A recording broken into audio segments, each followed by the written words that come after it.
The fourth beast shall be the fourth kingdom upon the earth. That statement that was made by the angel Gabriel in response to Daniel requesting some insight into his dream, it changes this investigation. Because before anyone identifies the beast as a future ruler or an empire, a religious system, or a power that's already revealed in history, Scripture first gives us a standard. The beast must fit the prophetic record. Not one verse, not one assumption, but every identifying characteristic. Have you ever noticed that almost everyone seems to know who the beast is? If you ask 10 people, you may hear 10 different answers. And what's fascinating is not that people disagree. It's that many are completely convinced that they're right. So, how did they arrive at those conclusions? Did the Scripture establish the identity, or did a particular interpretive framework lead them to that conclusion? That is the case that we're opening today. But this investigation will not begin by naming the beast. It will begin by assembling the evidence required to identify it. Welcome to the investigation, Scripture Uncovered. I'm the lead investigator, Daryl Arnez. In our previous case, we established that Scripture possesses the authority to interpret its own symbols. We're not going to reopen that investigation here. But today, we're going to establish the standard that every proposed identification must satisfy.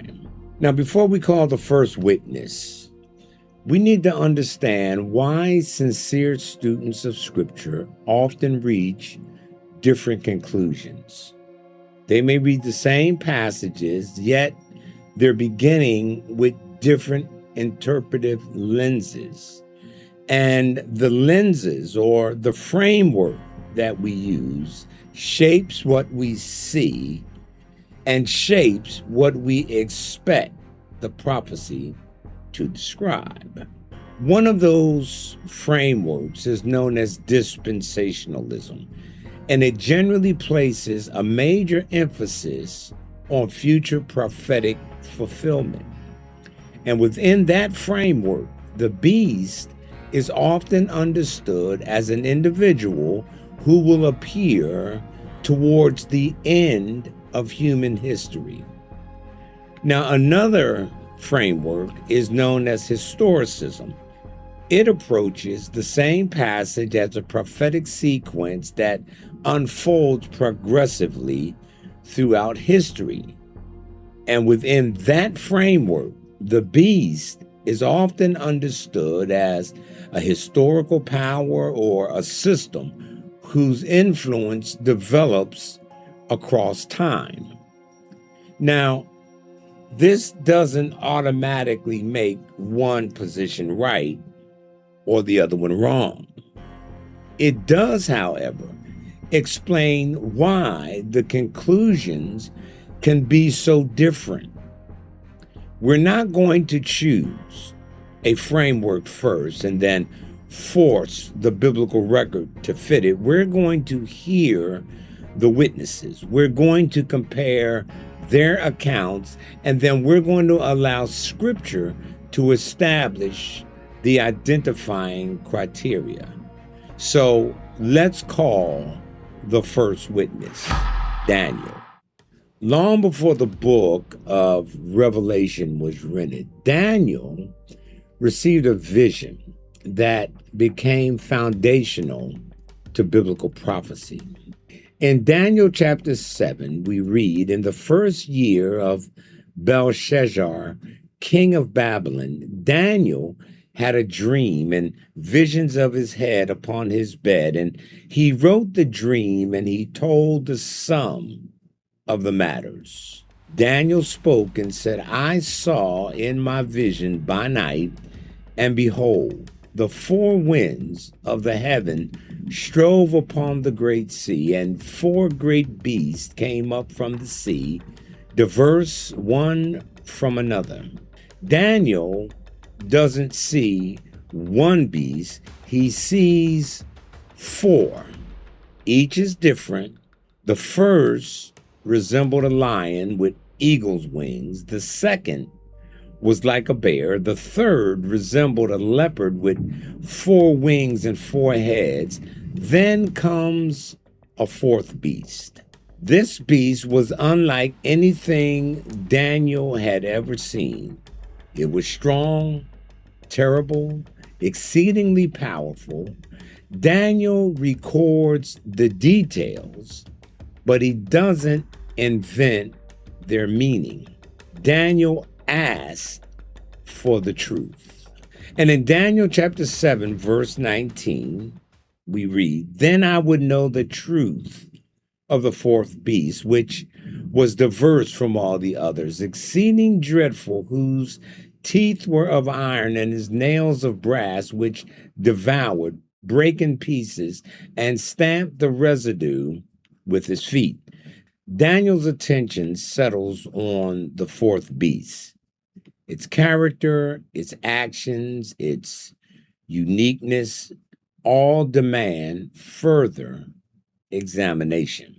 And let's hear the answer.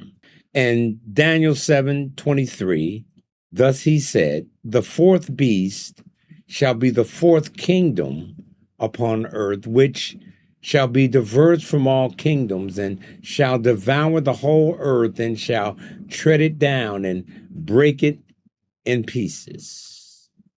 The symbol is no longer undefined. The fourth beast is identified as a kingdom, not an isolated individual, a kingdom within a prophetic sequence. Now let's look at some of these observations of interpretation. At this point, many historicists, interpreters, actually see this passage as describing a historical kingdom that develops within an unfolding sequence. Historically, that's historicism. While many dispensational interpreters understand the sequence as ultimately pointing toward a future ruler and future kingdom. Now, again, we're not going to decide between those particular conclusions yet. We will continue to follow the record.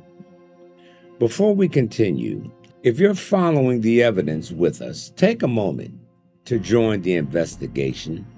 Become an investigator so that you can continue examining these records with us.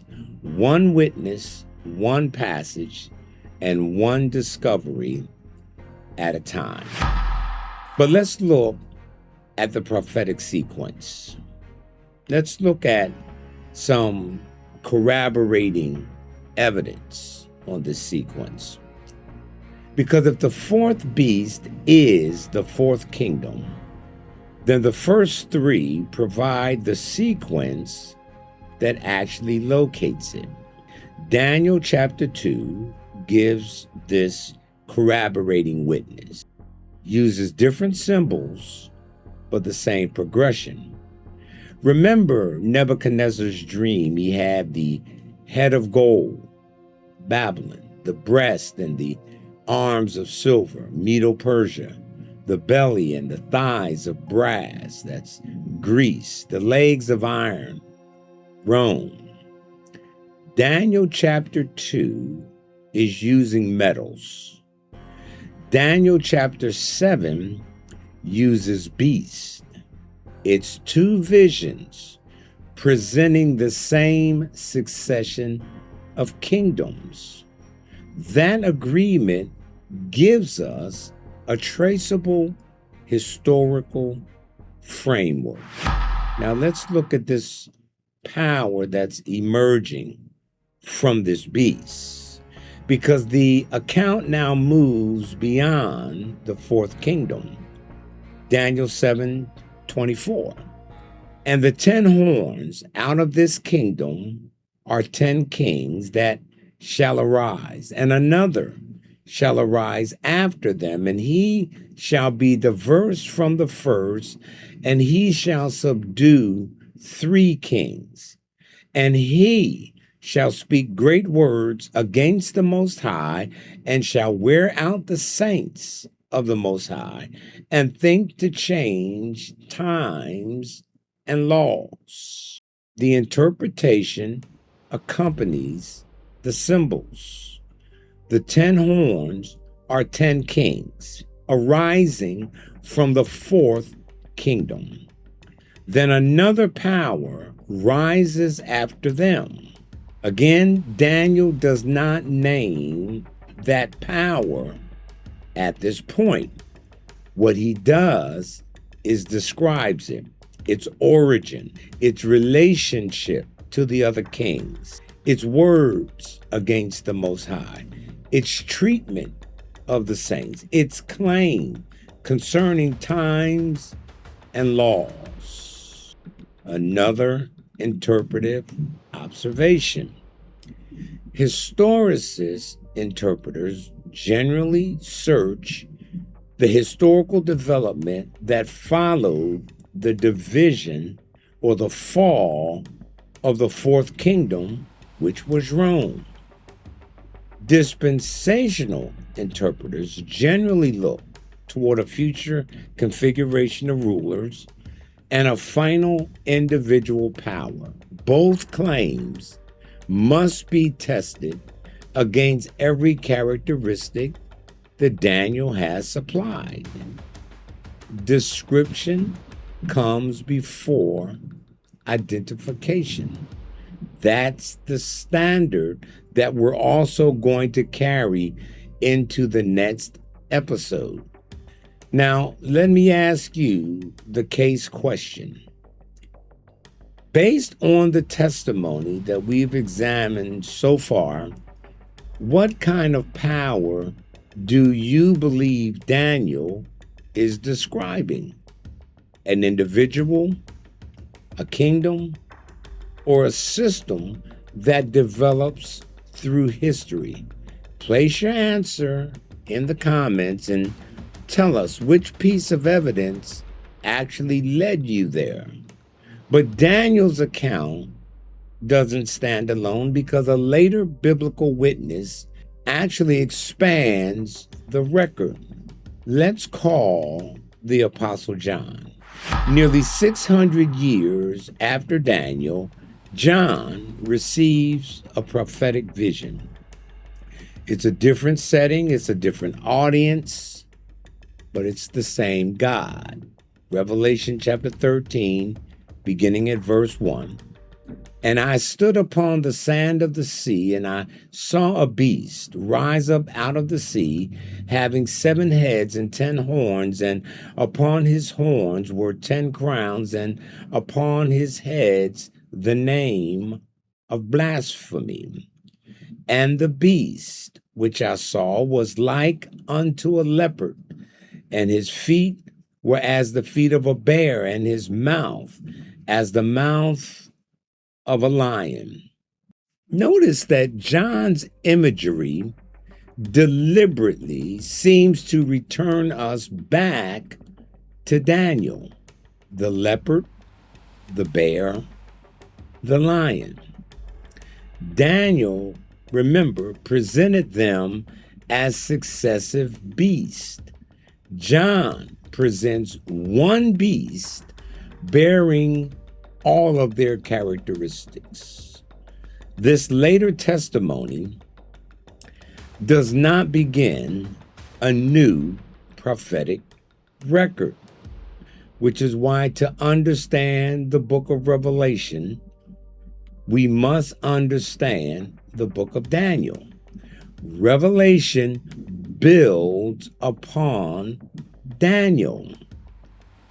Another observation: historic interpreters generally see John's beast as the continuation and the consolidation of the historical powers that were introduced by Daniel. Dispensational interpreters generally see these features reaching their decisive fulfillment in a future beast and kingdom. Once again, we will not choose the conclusion before the full account is heard. We will record the characteristics. Revelation 13 again. And the dragon gave him his power and his seat and great authority. And I saw one of his heads as it were wounded to death, and his deadly wound was healed, and all the world wondered after the beast. And they worshiped the dragon, which gave power unto the beast, and they worshiped the beast, saying, Who is like unto the beast? Who is able to make war with him?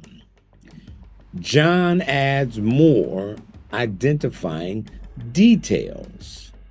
The beast receives power, a seat, and great authority. It experiences a deadly wound. The wound is healed. The world wonders after it. Its influence includes allegiance and worship. These are not random images. These are cumulative characteristics, each one narrowing the range of possible identifications. So let's compare John's account with Daniel's. Revelation 13, verse 5. And there was given unto him a mouth, speaking great things and blasphemies, and it was given unto him to make war with the saints and to overcome them. Daniel describes a power, speaking great words against the Most High. John describes great things and blasphemies. Daniel described a power wearing out the saints. John describes war against the saints. The parallels are not isolated. They're forming a pattern, a kingdom within a sequence, horns arising from that kingdom, another power emerging among them, religious claims, conflict with God's people, authority received from another power, a wound and recovery, worldwide wonder and allegiance. This is what we're discovering in this investigation. And remember, Scripture has not asked us to identify the beast from one dramatic verse or passage of Scripture. It's given us a cumulative identification standard. Every proposed candidate for the beast must satisfy the entire record. Today, we didn't name the beast. We did something that must come first. We assembled the evidence. Daniel established the prophetic sequence. The heavenly interpretation identified the fourth beast as a kingdom. The horns and the additional power supplied further characteristics. John returned us to Daniel's imagery. Then he expanded the record with authority. Talks about a deadly wound, the recovery, the worldwide allegiance, the blasphemous claims, and war against the saints. The central finding is now clear. The beast cannot be identified by preference, popularity, or one isolated passage. The identification must satisfy every characteristic supplied by the biblical witnesses. The evidence is now assembled, but the final identification still has to be tested. In our next investigation, we'll place the leading interpretations against the full biblical record and see which one remains standing when every witness has finished speaking. Until then, keep searching the scriptures, keep asking questions, and never stop following the evidence. I'm Daryl Arnaz. This has been the Investigation Scripture Uncovered, and we'll see you in the next investigation.